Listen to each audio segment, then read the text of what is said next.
बड़ी खबर राजधानी पटना से सामने आ रही है, जहां पूर्व मुख्यमंत्री लालू प्रसाद यादव के बड़े बेटे तेज प्रताप यादव की अचानक तबीयत बिगड़ गई। तेज प्रताप को काफी बुखार है। उन्होंने सांस लेने में दिक्कत की भी समस्या बताई। बड़े भाई की तबीयत बिगड़ने की खबर मिलते ही बिहार के नेता प्रतिपक्ष तेजस्वी यादव अपने भाई का हालचाल लेने उनके आवास पर पहुंच गए। करीबी सूत्रों की माने तो तेज प्रताप को काफी तेज बुखार है, उन्हें सांस लेने में भी दिक्कत आ रही है। फिलहाल उनके आवास पर ही डॉक्टर तेज प्रताप का इलाज कर रहे हैं, लेकिन एहतियात के तौर पर उनके आवास के बाहर एक एम्बुलेंस भी तैनात किया गया है। अभी एक सप्ताह पहले पिछले बुधवार को लालू के दोनों बेटे तेज प्रताप और तेजस्वी ने पटना के वेदांता अस्पताल में स्पुतनिक वी का टिकट भी लिया था। सांस लेने में तकलीफ नहीं? सांस लेने में कोई तकलीफ नहीं है, खांसी नहीं है, कुछ नहीं, खाली माइल्ड बॉडी एक है। बस स्थिति सामान्य है कुल मिलाकर? हाँ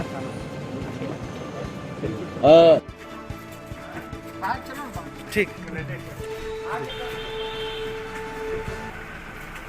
अभी कैसी तबीयत है सर? ठीक है, वैक्सीन का है, प्रिपेयर है वैक्सीन के लिए। क्या मतलब अभी आप देखने आए थे, तेजस्वी जी में थे, तो मतलब स्थिति कैसी है तेज प्रताप की? तेज प्रताप ठीक है। मतलब हुआ क्या था उनको? बॉडी एक बदन में दर्द। अच्छा, और क्यों हुआ था इस वजह क्या थी इसकी? वो इंजेक्शन लिया ना वैक्सीन। हाँ, तो अभी स्थिति ठीक है? हाँ ठीक है, दवा ववा दी है? हाँ ठीक। आपका सब परिचय क्या हुआ? Doctor SK Sinha. क्या हुआ है सर? आराम से ना यार, थोड़ा बदन में दर्द है। भाई क्या हुआ है तेज प्रताप जी कुछ को? नहीं, बदन में दर्द है, थोड़ा फीवर ऐसा है, फीवरिश है, और वैक्सीन भी है। वैक्सीन में तो होता ही है। वैक्सीन तो लिए तो 4 दिन पहले। वैक्सीन लिए तो 4-5 दिन हो गए। 4-5 दिन गैस होता है। ये वैक्सीन का इफेक्ट माना जाए? हाँ, वैक्सीन का तो माना जाता है उसमें। अभी टेम्परेचर इनका कितना है? हाँ? टेम्परेचर कितना है? टेम्परेचर अभी बहुत माइल्ड था, बदन में दर्द खाती जी। सांस लेने में कोई तकलीफ वगैरह भी है? सांस नहीं, सांस लेने में तकलीफ सांस नहीं? लेने में कोई तकलीफ नहीं है, खांसी नहीं है, कुछ नहीं, खाली माइल्ड बॉडी एक है। बस स्थिति सामान्य है कुल मिलाकर? हाँ, समय। चलिए, क्या नाम हुआ अपना doctor? Doctor SK Sinha ji, ठीक। ये डॉक्टर SK सिन्हा थे। प्रधानमंत्री नरेंद्र मोदी अपने दूसरे काल में पहली बार मंत्रिमंडल का विस्तार करने जा रहे हैं। शाम को राष्ट्रपति भवन में नए मंत्री का शपथ ग्रहण समारोह भी होगा, जिसके लिए औपचारिक रूप से न्योता भी भेजा गया है। प्रधानमंत्री नरेंद्र मोदी ने जनता दल यूनाइटेड के राष्ट्रीय अध्यक्ष रामचंद्र प्रसाद सिंह यानी RCP सिंह को भी केंद्रीय मंत्रिमंडल में शामिल करने का फैसला किया है। राज्यसभा सदस्य RCP सिंह CM नीतीश कुमार के बेहद करीबी नेताओं में गिने जाते हैं। RCP सिंह की गिनती जदयू में नीतीश कुमार के बाद नंबर 2 पर होती है। वह पार्टी के नीति निर्धारक भी रहे हैं।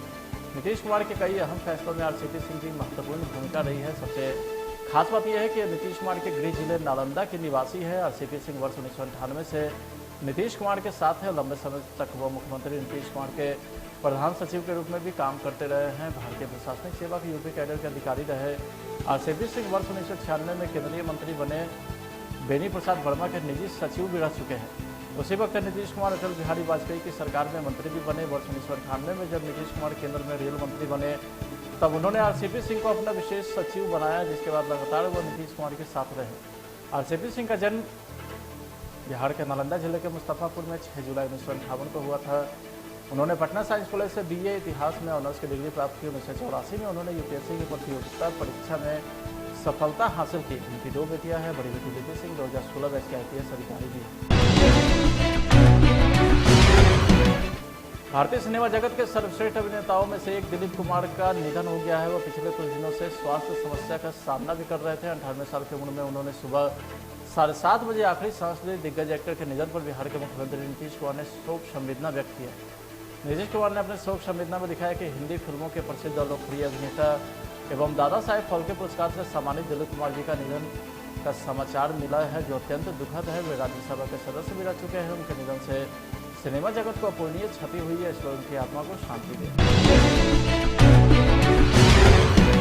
जम्मू एयरबेस पर 2 ड्रोन के जरिए ब्लास्ट किए जाने की घटना के बाद से पटना एयरपोर्ट पर सुरक्षा व्यवस्था बढ़ा दी गई है। बम स्क्वाड और डॉग स्क्वाड की टीम पटना एयरपोर्ट पर हर आने जाने वाले वाहनों की जांच कर रही है। CISF के जवानों के द्वारा इन गाड़ियों को रोका जा रहा है। उनकी गहनता से जाँच भी की जा रही है। हाल के दिनों में पटना के जयप्रकाश नारायण अंतर्राष्ट्रीय एयरपोर्ट की सुरक्षा बढ़ा दी गई है। पटना एयरपोर्ट पर सुरक्षा का व्यापक प्रबंध किया गया है। एयरपोर्ट पर आने वाले वाहनों को CISF के जवानों के द्वारा रोका जा रहा है, जिसके बाद हर वाहन की जांच बम स्क्वाड और डॉग स्क्वाड की टीम कर रही है। जम्मू एयरबेस पर टेक्निकल सेल में हुए धमाके के बाद पटना एयरपोर्ट की सुरक्षा बढ़ा दी गई है। बिहार के मुख्यमंत्री नीतीश कुमार के एरियल सर्वे का दूसरा दिन है। मंगलवार को मुख्यमंत्री नीतीश कुमार जल संसाधन मंत्री संजय झा के साथ हवाई सर्वेक्षण के लिए निकले, जहां दोनों ने बिहार के बाढ़ग्रस्त इलाकों का जायजा लिया है। पहले चरण में मुख्यमंत्री और जल संसाधन मंत्री ने बेतिया और मोतिहारी का एरियल सर्वे किया था। आपको बता दें कि बिहार के उत्तरी हिस्सों में आने वाले इलाके बाढ़ से बुरी तरीके से प्रभावित है। निचले इलाके तो पूरी तरीके से जलमग्न भी हो चुके हैं और ग्रामीण लगातार ऊंचे स्थान की ओर पलायन भी कर रहे हैं। दूसरे चरण में सीतामढ़ी और मुजफ्फरपुर के बाढ़ग्रस्त इलाकों का एरियल सर्वे किया जा रहा है। एरियल सर्वे के दौरान तटबंध सहित बाढ़ प्रभावित इलाकों का सीएम ने जायजा लिया। बिहार में अपनी आशीर्वाद यात्रा पर निकले चिराग पासवान का नीतीश कुमार के प्रति तलखी कम होती नजर नहीं है। बिहार में अपनी आशीर्वाद यात्रा पर निकले चिराग पासवान का नीतीश कुमार के प्रति तलखी कम होती नजर नहीं आ रही है। इस पर चिराग पासवान ने साफ कर दिया है कि जदयू में टूट होना तय है। इसे खुद सीएम नीतीश कुमार भी नहीं रोक सकते हैं। चिराग का यह दावा मोदी कैबिनेट विस्तार को लेकर के है। चिराग का कहना है कि जैसे ही मंत्रिमंडल का विस्तार होगा जदयू में टूट शुरू हो जाएगी। चिराग ने इसका कारण भी बताया है। उन्होंने कहा कि कैबिनेट के विस्तार के साथ ही जदयू में बिखराव होना तय है। आज मंत्रिमंडल का विस्तार होने वाला है। ऐसे कयास लगाए जा रहे हैं कि पशुपति पारस जी भी मंत्री बनने जा रहे हैं और अभी तक वो लोजपा के ही कोटे से बनने जा रहे हैं क्योंकि उन्होंने किसी और पार्टी के सदस्यता ग्रहण नहीं किए। क्या कहना है? देखिए, ये अगर लोजपा के कोटे से बनेंगे तो यकीनन मैं न्यायालय जाऊंगा, मैं कोर्ट जाऊंगा इस बात को लेकर। देखिए, एक बात तो स्पष्ट है ना कि उनको लोक जनशक्ति पार्टी ने इन तमाम 5 सांसदों को हम लोगों ने निष्कासित कर दिया। अब ऐसे में अगर वो मेरी पार्टी के नाम का इस्तेमाल करते हैं, भाई अगर आपको जदयू के कोटे से बनना है आप जाइए, जदयू आप ज्वाइन कर लीजिए, आपको भाजपा के कोटे से बनना है भाजपा ज्वाइन कर लीजिए, पर अगर आप मेरी पार्टी का नाम लेंगे, देखिए पूरी तरीके से अधिकार क्षेत्र ये प्रधानमंत्री का है कि आप किसको आप मंत्री बनाते हैं नहीं बनाते हैं, बट अगर मेरी पार्टी के नाम का इस्तेमाल होगा कि भाई लोजपा के कोटे से, लोजपा का कोटे का मतलब आदरणीय रामविलास पासवान जी के निधन के बाद जो जगह खाली हुई उस जगह पर कम से कम एक ऐसा व्यक्ति तो नहीं जा सकता जिन्होंने आदरणीय रामविलास पासवान जी के विचारों को अपने पांव तले रौंदने का काम किया है। आज वो एक ऐसे व्यक्ति की गोद में जाकर बैठे हुए हैं, नीतीश कुमार जी की, जिन्होंने हमारे नेता की जयंती पर उनको याद करना तो बहुत दूर की बात है, उनको श्रद्धांजलि देना तो बहुत दूर की बात है, एक ट्वीट तक नहीं किया।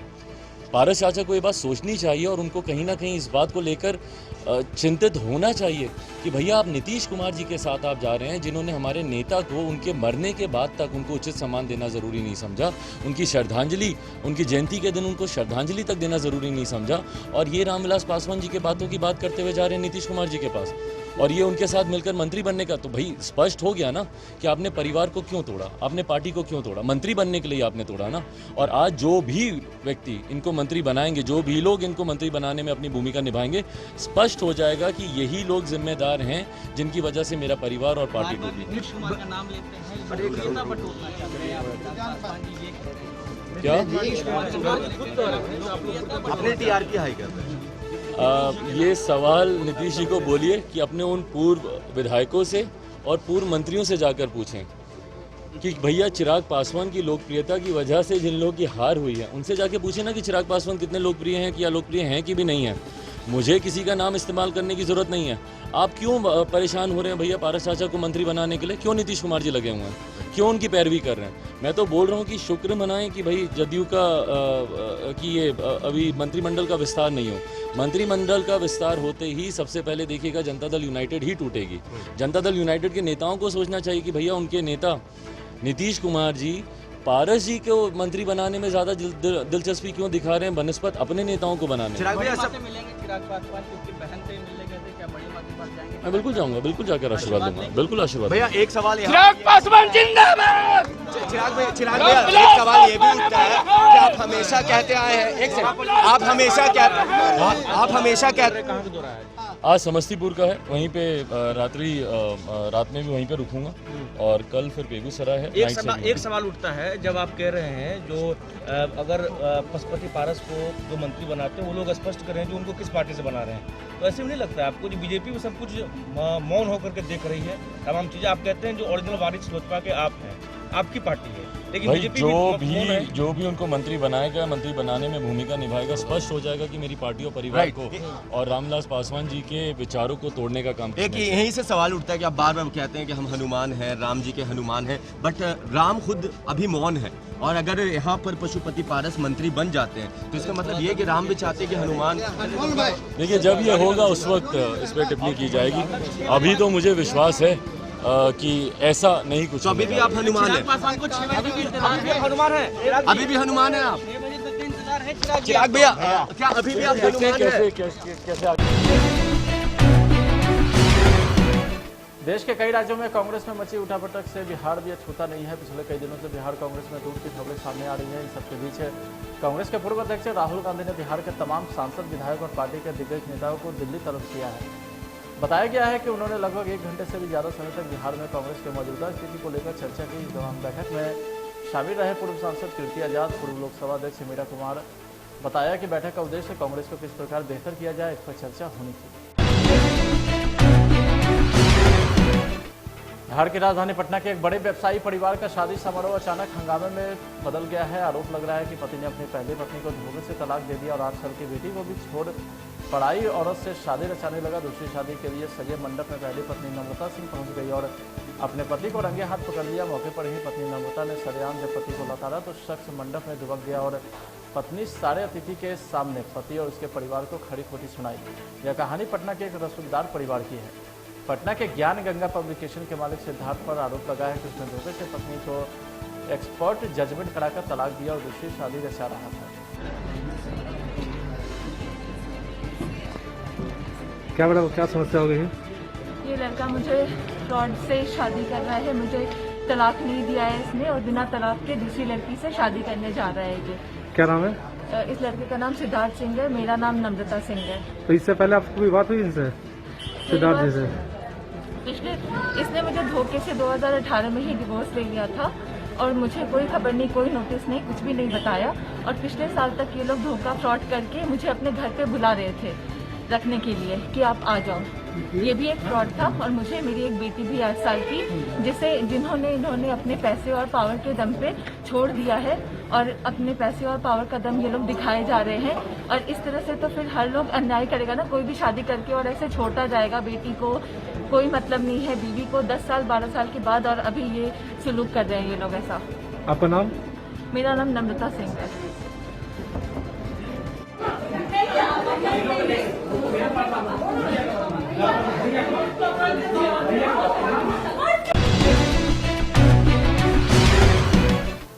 नालंदा के दीपनगर थाना क्षेत्र के गोरधोबा गांव में छेड़खानी विवाद में एक व्यक्ति की गोली मारकर हत्या कर दी गई है। मृतक गोरधोबा गांव निवासी किशोर यादव का 42 साल का पुत्र अनुज यादव उर्फ कैलू है। हत्या का आरोप चचेरे भाई के बेटे युगल यादव का पुत्र प्रमोद कुमार से लगा है।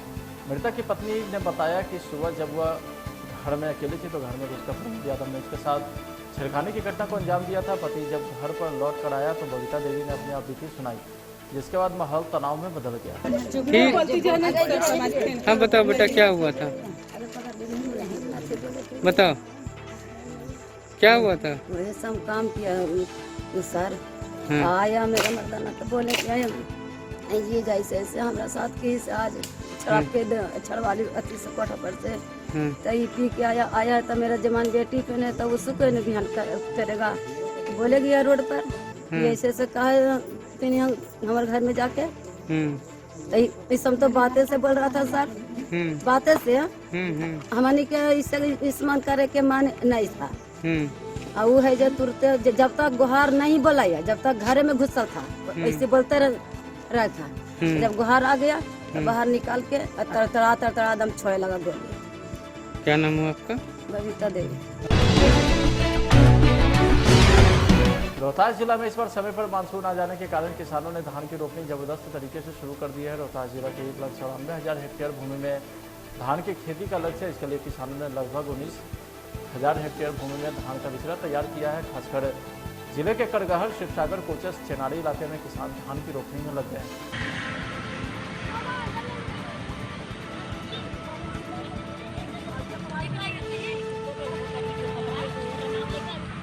रोहतास जिला के अंतर्गत 1,94,000 में धान की खेती होती है, जिसमें 19,400 में धान का बिचड़ा किसानों के द्वारा गिराया गया है। 19,400 हेक्टेयर और 1,94,000 हेक्टेयर यहाँ का रकबा है जिसमें किसान धान की खेती करते हैं।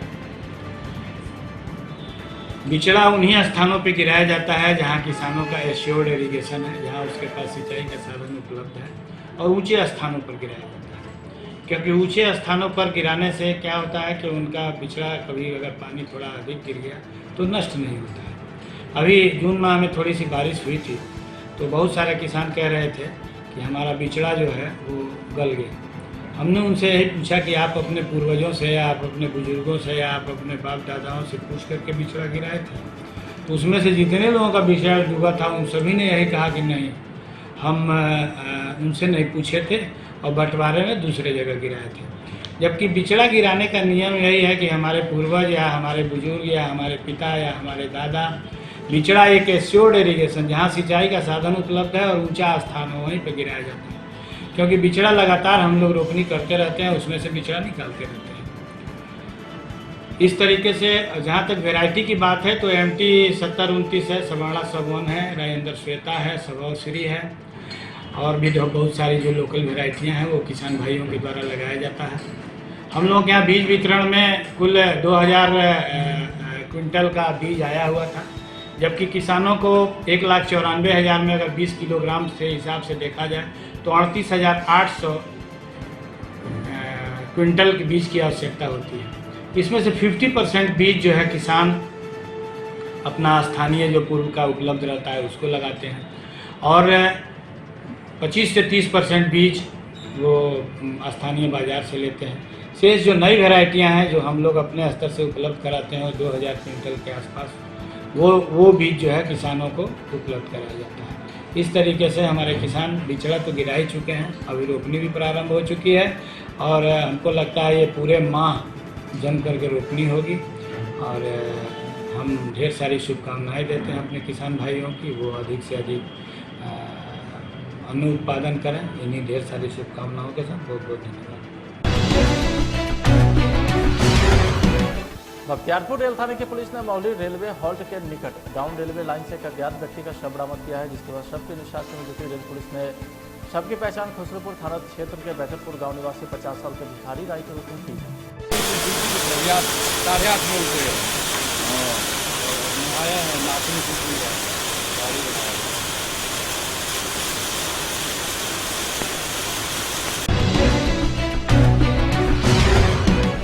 भारतीय मित्र पार्टी के राष्ट्रीय अध्यक्ष धनिष्ठ महतो ने पटना के बाकड़गंज आवास पर प्रेस वार्ता का आयोजन किया। प्रेस वार्ता के दौरान उन्होंने RSS प्रमुख मोहन भागवत पर जमकर हमला बोलते दिखे। उन्होंने मोहन भागवत के उस बयान की निंदा की जिसमें उन्होंने कहा था कि हिंदू और मुस्लिम का DNA एक ही है। सुनिए उन्होंने क्या कुछ कहा। मोहन भागवत जी ने जो बयान एक जारी किया है, गाजियाबाद के एक अपने सभा में उन्होंने अपने प्रोग्राम में कहा है कि हिंदू मुसलमान एक ही दोनों का DNA है और जो मॉम लिंचिंग करता है और जो मुसलमानों के विषय में अब शब्द भाषा का प्रयोग करता है वो हिंदू हो ही नहीं सकता है।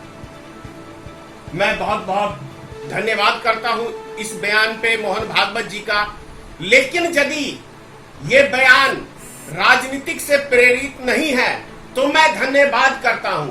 और यदि 5 राज्यों का चुनाव जीतने के लिए मोहन भागवत जी का ये बयान है तो मैं घोर निंदा करता हूं ऐसे बयान का, क्योंकि उससे भी बड़ी शर्मनाक बात क्या है कि हमारे समाज को कलंकित करने के लिए हमारे ही समाज के कुछ शैतानी विचारधारा के लोग, आतंकी विचारधारा के लोग भगवा वस्त्र को पहन के और हमारे सनातनी धर्म को बदनाम करने के लिए नरसिंहारन सरस्वती जैसे व्यक्ति ऐसे भी अभी वर्तमान में एक पैदा हो गया है जो RSS से ही ताल्लुक रखता है और गाजियाबाद का ये रहने वाला है। ऐसी जहर उगलता है कि यदि ऐसे व्यक्तियों का बस चले तो देश के अंदर चौराहे पे हर जगह गांव के अंदर कत्ले आम करा दे। यदि ऐसे व्यक्तियों से हमारे देश को बहुत बड़ा खतरा है, हमारे देश की एकता अखंडता के लिए बहुत बड़ा खतरा है। और यदि मैं कहता हूं ऐसे व्यक्तियों को उठा के जेल के अंदर आजीवन का कारावास नहीं दिया जाता है तो ऐसे व्यक्ति भारत देश के लिए खतरनाक है, हमारे देश के लिए खतरनाक है। और उससे भी बड़ी बात है कि मोहन भागवत जी RSS के आप प्रमुख हैं और आप ही की RSS की शाखा से नरेंद्र मोदी निकल के आए हैं कि आपकी जमीन खिसक गई है। आपके आरएसएस संगठन का एक एक चाल चरित्र चेहरा सबके सामने आ गया है। और कहीं ऐसा तो नहीं कि जो महंगाई से पूरे हिंदुस्तान की जनता त्रस्त है, कहीं ऐसा तो नहीं कि पब्लिक का ध्यान उस तरफ आकर्षित करने के लिए और जो 5 राज्यों का चुनाव है उसको जीतने के लिए ये बयान आपका है। यदि ऐसा है तो भारतीय मित्र पार्टी आपके इस बयान का घोर निंदा करते हैं। और यदि वास्तव में आप कुछ करना चाहते हैं तो आरएसएस के जो ये आग लगाऊ वाले आपके चेले चपाटे हैं, उन चेले चपाटों को बोलो कि ये हमारे आरएसएस का संगठन का ये व्यक्ति नहीं है, नहीं है हमारे संगठन का नरेंद्र मोदी, नहीं है हमारे संगठन का योगी आदित्यनाथ, नहीं है हमारे संगठन का गिरिराज सिंह, नहीं है हमारे संगठन का हरिभूषण ठाकुर। इन व्यक्तियों को आप अपनी शाखा से बाहर करो।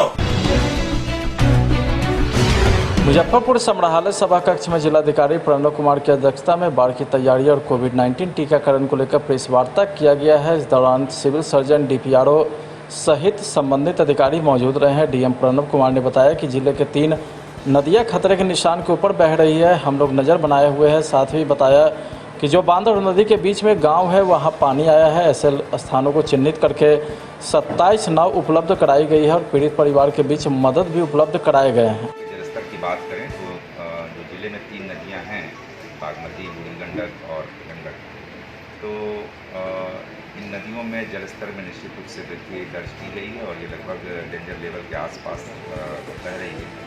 तो हम लोग स्थिति पर लगातार नज़र बनाए हुए हैं। कुछ क्षेत्रों में जो कि बांध और नदी के बीच में है, उन गाँव में कहीं कहीं पानी आया है, वैसे स्थानों को चिन्हित करके वहाँ पर हम लोगों ने करीब 127 नावें उपलब्ध कराई हैं और वैसे परिवारों को हम लोगों ने शेल्टर भी उपलब्ध कराया जहाँ पर करीब 4000 पॉलिथीन सीट्स बांटे गए हैं। सूखे राशन के रूप में 1200 सूखे राशन के पैकेट में बांटे गए हैं। तो ये चीज़ें लगातार चल रही हैं और हम लोगों ने सभी विभागों को अलर्ट मोड पर रहने का निर्देश दिया है। हेल्थ डिपार्टमेंट, पीएचडी डिपार्टमेंट, पशुपालन डिपार्टमेंट और हमारा आपदा प्रबंधन विभाग लगातार कार्यशील है और हम लोगों ने लगातार 24/7 कंट्रोल रूम भी यहाँ स्थापित किया हुआ है। जिस तरह की बातें आती हैं तुरंत उसका त्वरित निदान किया जा रहा है। बांध हमारे पूरी तरह से सुरक्षित है, कहीं कोई दिक्कत नहीं है। जहाँ जहाँ लो लाइंग एरिया है वहाँ पर पानी जो उपलब्ध आ रहा है और उससे लोग प्रभावित हो रहे हैं, उनको हम लोग सभी तरह के राहत सामग्री उपलब्ध करा रहे हैं। और टीकाकरण को लेकर भी मैं बताना चाहूँगा कि टीकाकरण इस समय जो कोविड-19 से लड़ने का सबसे महत्वपूर्ण हथियार है वह टीकाकरण है और टीकाकरण को लेकर के हम लोग काफ़ी बड़ा हम लोगों ने लक्ष्य रखा है। हम लोग इस 15 दिनों के अंदर पूरे मुजफ्फरपुर शहरी क्षेत्र को टीकाकृत 100% करने का हम लोगों ने लक्ष्य रखा है, जिसके अंतर्गत 75 टीम बना करके करीब 200 प्रत्येक टीम के द्वारा 15,000 प्रतिदिन टीका लोगों को देने का लक्ष्य रखा है शहरी क्षेत्र को। इस हिसाब से करीब हमारे पास 1,40,000 लोगों को शहरी क्षेत्र में टीका दिया जाना है। तो हम लोग यह लक्ष्य रखते हैं कि आने वाले 15 दिनों में 100% सैचुरेट हम लोग जो शहरी क्षेत्र को टीकाकरण करके कर दें और इसके लिए टीका की कोई कमी नहीं है और आज टीका उपलब्ध हो रहा है, इसके माध्यम से करते हुए कार्य कल से प्रारंभ कराएंगे। इस कार्य में हम सभी जिलेवासियों से भी अपील करते हैं कि जो भी शहरवासी हैं, हम आप सभी जानते हैं हम लोगों ने अभी सेकेंड वेव ऑफ कोविड-19 को झेला है। हम लोगों ने देखा है कि प्रॉब्लम्स इस तरह से थी, तो इन चीज़ों को देखते हुए हम सभी लोगों का यह उद्देश्य होना चाहिए कि जो टीकाकरण का विशेष अभियान चलाया जा रहा है, जिसमें शहर के सभी लोगों को टीकाकरण जो 18 साल से ऊपर के लोग हैं, जो लक्ष्य हम लोगों ने रखा है, इसमें बढ़ चढ़ करके हिस्सा लें और आने वाले 15 दिनों में पूरी तरह से 100% टीकाकरण करके एक हम लोग की निर्माण स्थान